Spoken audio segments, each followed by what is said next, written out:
Assalamualaikum warahmatullahi wabarakatuh. Shalom, Om Swastiastu, Namo Buddhaya, Salam Kebajikan.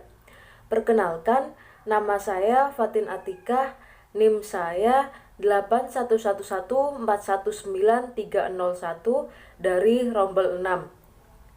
Pada video ini, saya akan menerangkan salah satu materi yaitu mengenai penyelesaian sengketa internasional guna memenuhi tugas akhir mata kuliah Hukum Internasional.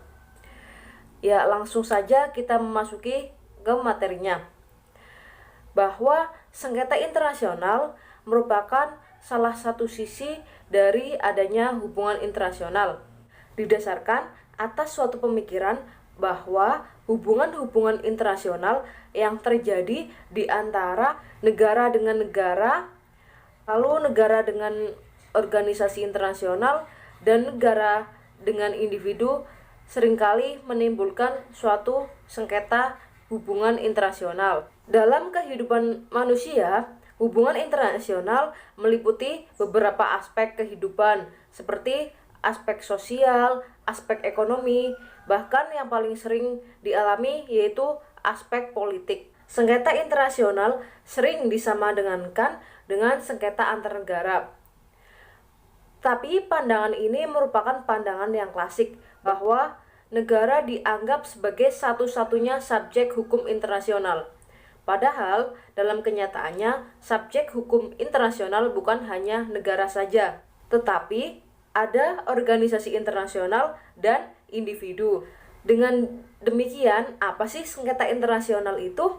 Jadi dapat disimpulkan pengertian sengketa internasional merupakan sengketa yang terjadi atau yang timbul antara negara dengan negara, negara dengan subjek hukum lain yang bukan negara, dan subjek hukum bukan negara satu sama lain.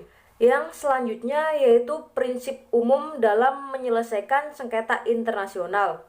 Semua negara diupayakan dalam menyelesaikan sengketa internasional itu dengan cara yang damai.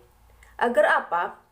Agar keamanan internasional, perdamaian, dan keadilan dapat terjadi dan tidak adanya keributan antar negara, dan juga agar hubungan antar negara dapat berlangsung damai tanpa ada gangguan satu sama lain. Pun berdasarkan pada pasal 2 ayat 3 Piagam PBB bahwa sengketa internasional harus diselesaikan secara damai.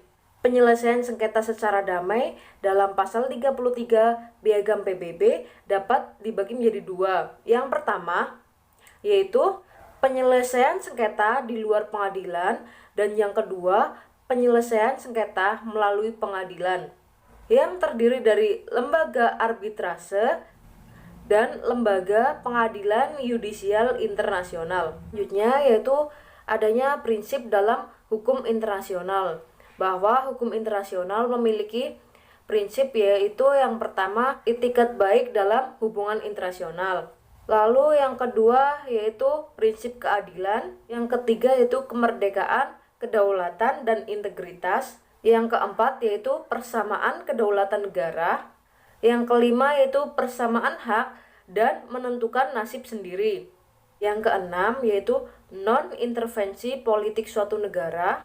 Dan yang terakhir atau yang ketujuh yaitu tidak menggunakan kekerasan yang mengancam integritas teritorial. Dalam sengketa internasional dibagi menjadi dua, yaitu sengketa politik dan sengketa hukum. Yang pertama, sengketa politik merupakan sengketa yang tuntutannya didasarkan pada pertimbangan non-yuridik, misalnya politik atau kepentingan nasional lainnya. Yang selanjutnya yaitu sengketa hukum, yaitu sengketa di mana suatu negara menuntut berdasarkan pada ketentuan-ketentuan yang telah ada dalam perjanjian atau yang telah diakui oleh hukum internasional. Bahwa dalam sengketa politik, negara menuntut berdasarkan tuntutan non-yuridik berbentuk usulan-usulan yang tidak mengikat negara yang bersengketa. Lalu dalam sengketa politik, negara yang bersengketa selalu mengutamakan kedaulatan negara dan tidak harus didasarkan pada ketentuan-ketentuan hukum. Yang selanjutnya pada sengketa hukum. Suatu negara mendasarkan tuntutannya pada ketentuan-ketentuan yang telah ada dalam perjanjian, mempunyai sifat mengikat dan membatasi negara-negara yang bersengketa, terutama pada kedaulatannya. Lalu, keputusan yang diambil didasarkan pada prinsip-prinsip hukum internasional. Lalu, yang selanjutnya, penyelesaian sengketa internasional dibagi menjadi dua, yaitu yang secara damai dan yang kedua yaitu yang secara non-damai. Penyelesaian sengketa internasional secara damai dibagi menjadi dua lagi. Yang pertama yaitu melalui politik atau diplomasi, dan yang kedua melalui hukum. Penyelesaian sengketa secara damai melalui jalur diplomatik dibagi menjadi 5, yaitu yang pertama negosiasi, kedua yaitu jasa-jasa baik, yang ketiga penyelidikan, yang keempat konsiliasi, dan yang kelima mediasi. Lalu yang melalui hukum dibagi menjadi 2, yaitu melalui arbitrase dan adjudication. Penyelesaian sengketa secara non-damai dibagi menjadi 5. Yang pertama yaitu restorasi, yang kedua reprisal, yang ketiga bloket damai, yang keempat intervensi, yang kelima yaitu perang. Lalu yang selanjutnya yaitu kekuatan keputusan. Yang pertama adalah kekuatan keputusan melalui jalur politik, bahwa keputusan politik yaitu berbentuk usul-usul yang tidak mengikat negara. Usul tetap mengutamakan negara yang bersengketa. Lalu adanya konsiderasi politik dan kepentingan negara yang bersengketa. Lalu yaitu keputusan hukum yang mempunyai sifat mengikat dan membatasi kedaulatan negara yang bersengketa. Keputusannya berdasarkan prinsip hukum internasional. Yang selanjutnya adalah lingkup penyelesaian politik. Apa saja sih lingkup penyelesaian politik itu? Lingkup penyelesaian politik itu dibagi menjadi 3. Yang pertama yaitu penyelesaian dalam kerangka antar negara. Yang kedua yaitu penyelesaian dalam kerangka organisasi PBB. Dan yang ketiga penyelesaian dalam kerangka organisasi regional. Lalu yang pertama yaitu penjelasan penyelesaian antar negara, bahwa dapat dilakukan melalui perundingan diplomatik yang dibagi menjadi 5 jenis, yaitu melalui negosiasi, yang kedua melalui angket, yang ketiga melalui jasa baik, yang keempat mediasi, dan yang kelima melalui konsiliasi internasional. Adapun ciri konsiliasi yaitu yang pertama, prosedur yang diatur oleh konvensi memiliki wewenang yang lebih besar, dan komisi konsiliasi merupakan komisi yang tetap setelah diadakannya sebuah konvensi. Yang selanjutnya yaitu penyelesaian hukum, yaitu merupakan penyelesaian sengketa yang keputusannya memiliki kekuatan yang mengikat karena keputusan tersebut diambil melalui keputusan-keputusan hukum. Karena keputusan tersebut diambil berdasarkan ketentuan-ketentuan hukum. Pada penyelesaian hukum dibagi menjadi 4, yaitu yang pertama peradilan internasional, yang kedua arbitrase internasional, yang ketiga mahkamah internasional, yang keempat peradilan PBB. Bahwa peradilan internasional bersifat fakultatif. Artinya apa?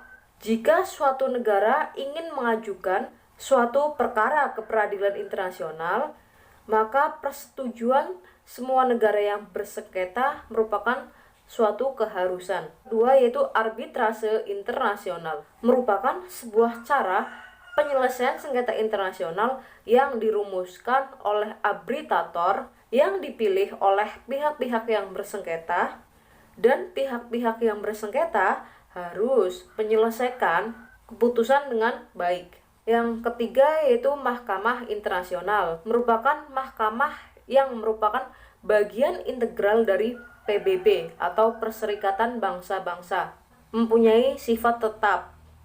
Mahkamah internasional didirikan sebelum terjadinya sengketa-sengketa. Hakimnya pun telah dipilih sebelumnya. Demikian juga wewenang dan prosesnya.